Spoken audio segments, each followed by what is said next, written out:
हम यहाँ पर जुड़े थे। लेकिन जब हमारी यहाँ पर मिर्चोटियाँ पूरी हुई अप्रैल में, तो अप्रैल में ही यहाँ पर इस तरीके का घोटाला शुरू हो गया। और उसके बाद भी इन लोगों ने हमसे कहा कि नहीं ये घोटाला नहीं है, इसमें आप काम करते रहो और ये आगे जनवरी में ये बैंक बनेगा। तब भी हम लोग इन पर विश्वास करते रहे और हमने जून तक FD डाली इसमें, जून तक और लोगों की आइडिया भी की। हमने दिसंबर से पहले ही बता दिया था कि नहीं हमें ये फ्रॉड मतलब अलग से वो लग रहा है कि इसमें डर सी लग रही है। हमें थोड़ा बहुत कुछ मतलब आए जब कुछ सूचना बाहर से ललितपुर से, तो उससे हमें थोड़ी शंका हो रही थी। लेकिन इन लोगों ने कहा कि नहीं ऐसा कुछ नहीं है और ये बैंक बनेगा और इसमें जनवरी में बैंक बनेगा। हो सकता है जो अच्छे एजेंट हैं इसमें उनको यहाँ पर सैलरी भी मिल सकती है। इस तरीके से हमें गुमराह किया गया। मुख्यमंत्री से निवेदन करना चाहेंगे कि इनके ऊपर कड़ी कार्रवाई की जाए, है ना। जो गुमराह करना था वो जैसे ये लोग मीटिंग लेते थे, मतलब हमें जो हमारे बड़े लीडर हैं वो हमें बहुत मोटिवेट करते थे। यहाँ पे ब्रांच मैनेजर हैं जो यहाँ पे, उन्होंने भी हमसे यही कहा और हम लोग करते गए। लेकिन ये अक्टूबर 26 या 28 को बंद हो गया एकदम से वहाँ पे।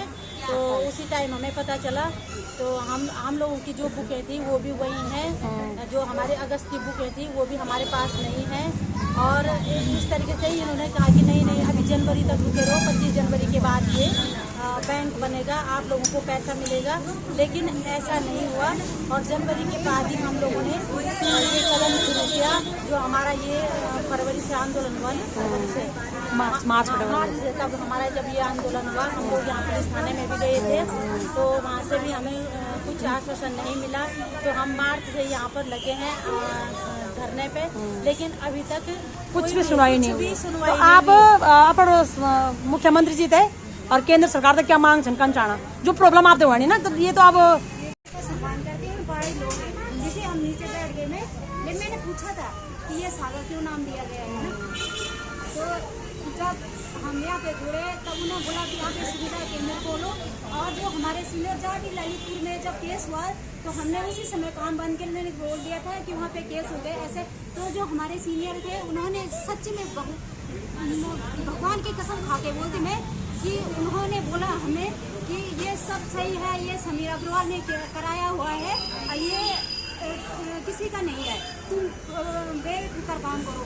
जब हमने FD डाली, बड़ी बड़ी FDयाँ डाले, तो विष्ट को पूछा कि सर इसमें काम करना है कि नहीं करना है, उसने बोला करना है। आज हम इस स्थिति में है, हमारा जीना मुश्किल हो गया है। अब कुछ नहीं रहा हमारे पास। हमने सरकार को कितनी रिक्वेस्ट की, हम DGP साहब को गए, हर थाने में हर जगह पे भटक रहे हैं, लेकिन उन्होंने हमारी एक नहीं सुनी, किसी प्रशासन नहीं सुन रहा है। और हम आप क्या करेंगे, हम सीधे सीएम आवास में जाके आप फांसी लगाएंगे, बाकी हम कुछ नहीं कर सकते, है ना। लेकिन हम एक नहीं मरेंगे, हम जब मरेंगे तो 4 को मार के जाएंगे, चाहे कुछ भी हो जाए, हमें जेल डाल दो, तो बाकी कुछ नहीं चाहिए हमको। और सर सम्मान से लोगों का पैसा वापस दो, हमें जो भी सजा देते सजा दो। लेकिन सामने बताओ कि हो गया क्या चीज देखा क्या। जो हमारे बड़े बड़े अचीवर हैं देहरादून में, बड़े बड़े अचीवर हैं, बड़े बड़े स्टार लगाते थे, मोटिवेट करने आते थे, आज वो छुपे बैठे। प्रशासन ने खुली छूट दे रखी उनको, कहीं कार्रवाई नहीं हो रही उनपे, कहीं नहीं है। हम रोज देख रहे उनको, वो न तो किसी धरना प्रदर्शन में आ रहे हैं, न कुछ कोर्ट के मैटर, कोर्ट में केस लगा रखा, केस लगा रखा। कोर्ट का केस कब तक होगा? 20 साल तक कौन इंतजार करेगा? हमारे इसमें स्वयं मुख्यमंत्री जी ने बोला है 5 लोगों की यहाँ पे डेथ हो चुकी है। एक महिला अभी इमरजेंसी में है और 3 महिलाओं के साथ ऐसा केस हो गया है ना। खुद हम अगर हो सके मुख्यमंत्री के पास जाएंगे, वहीं पे ये बात करेंगे कि क्या केस हो गया। हकीकत मेरे पास प्रूफ भी है उसके, है ना, कि क्या केस हो गया। महिलाओं के साथ बोलना मतलब हम बोल भी नहीं सकते मुँह से कि उनके साथ क्या केस हो गया, है ना।